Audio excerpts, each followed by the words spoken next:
Okay, two drug makers are saying that a monoclonal antibody treatment for Alzheimer's disease slowed the progression of the disease by 27% compared to a placebo. In this study, the drug showed positive effects on cognition and the ability to perform just daily tasks. It also showed the reduced levels of amyloid, a protein that is one of the hallmarks of Alzheimer's. We talk about that a lot. Now, one expert says the trial results are not complete proof of this hypothesis, but added this does not diminish the potential significance of the trial. Joining us to talk about this discovery is Jim Herlighy with the Alzheimer's Association. We've just been chatting about this and this discovery. I mean, there have been, you were just mentioning, how many clinical trials? This is one of 350 clinical trials going on around the country. So we're looking at this disease, researchers are, from many different aspects. I mean, they're looking at diagnosing it, treating it, curing it. So this is just one aspect. And no, it's not a silver bullet, but 27% decline in the progression of cognitive decline is a significant change. And what you were pointing out to me is this study really focused on specific groups, which is also encouraging. The history of Alzheimer's research has been heavily focused on white people. And the reality is that Black Americans are twice as likely as whites to develop this disease. Hispanics are 50% more likely. And this study included 25% of the participants from those groups.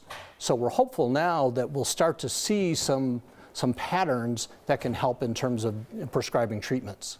I know that there are always the skeptics out there saying, oh, well, drug makers are going to make a lot of money here, of course, and sometimes the cost of the drug itself isn't worth it.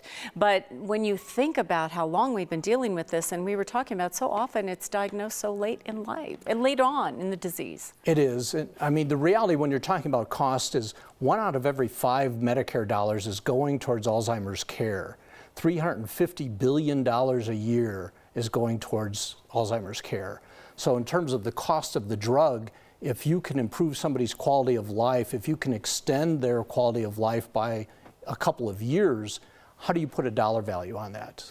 And it's worth noting, a lot's been done on lifestyle and changes that, probably by the time, 20-something-year-old hears about this in their lifetime, they'll know what they should be doing in their lifestyle and other things. Recently reported on the risks posed by highly processed foods, ice cream, donuts, frozen pizzas, that sort of thing can lead to earlier cognitive decline.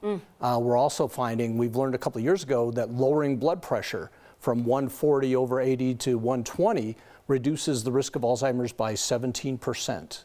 Wow. And there's a new study that we haven't even released, it'll be coming out in the next few days, that volunteering among older adults, people in their 70s, volunteering instead of just staying at home, reduced their risk of Alzheimer's by 17%. Wow.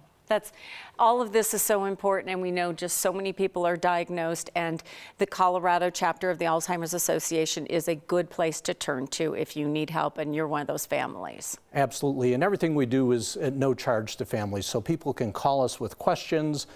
We have a 24-hour helpline that is staffed by professionals, 800-272-3900, or go to our website, alz.org, and there's a lot of information, a lot of resources there. One day we're going to be talking about that big cure, but thank you for coming in. We're getting there. We're getting there, Jim. Thank you.